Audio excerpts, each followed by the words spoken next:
అందరికీ నమస్కారం. ఈరోజు మనం ఇక్కడ నేర్చుకోబోయేది అప్ ట్రెండ్ అంతే ఏంటి? డౌన్ ట్రెండ్ అంతే. అసలు ట్రెండ్ అంతే ఏంటి?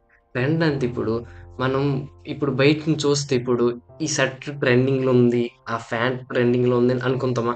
అలాగే ఈ మార్కెట్‌లోని కూడా అంతే డౌన్ సైడ్ ఎళ్తే డౌన్ ట్రెండ్ అంటారు. అప్ సైడ్ ఎళ్తే అప్ ట్రెండ్ అంటారు. ఇప్పుడు ఇక్కడ చూస్తే నేనొక మార్కెట్ స్ట్రక్చర్ గీసినాను. అసలు మార్కెట్ స్ట్రక్చర్ అంటే ఏంటిప్పుడు?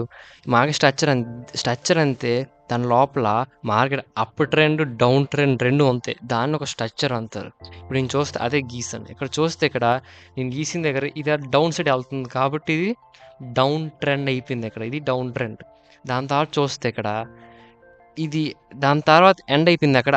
అక్కడి నుండి మళ్ళీ పైకెళ్ళిందిప్పుడు. పైకెళ్ళిపోతే ఇదొక అప్ ట్రెండ్ అయిపోయింది ఇక్కడ నుండి. Up trend. ఇది అప్ ట్రెండ్ అయింది. ఇది అప్ ట్రెండ్ అయితే టాప్ నుండి మళ్ళీ కింద పడిపోయింది. అయితే కింద పడిపోతే ఇది మళ్ళీ డౌన్ ట్రెండ్ అయిపోయింది ఇక్కడ. ఇక్కడ చూస్తే ఇది ఒక అప్ ట్రెండ్ అయింది. మళ్ళీ ఇది డౌన్ ట్రెండ్ అయిపోయింది. ఇప్పుడు మనం ట్రేడింగ్ వ్యూలో వెళ్ళి రియల్ మార్కెట్లో ఎలా కనిపెట్టవచ్చు 2 చూద్దాం.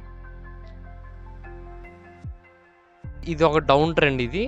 ఇవి చూస్తే డౌన్ ట్రెండ్.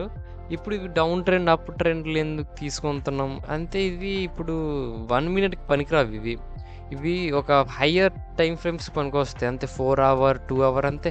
ఈరోజు మార్కెట్ అప్ సైడ్ కాబట్టి మనం బై ట్రేడ్ తీసుకోవాలి. ఈరోజు మార్కెట్ డౌన్ సైడ్ కాబట్టి డౌన్ ట్రేడ్ తీసుకోవాలి. ఇవి దీనికి పనికొస్తాయన్నమాట. నెక్స్ట్ వీడియోలోని మనం సపోర్ట్‌ని, రెసిస్టెన్స్‌ని ఎలా గీయాలో నేర్చుకుందాం.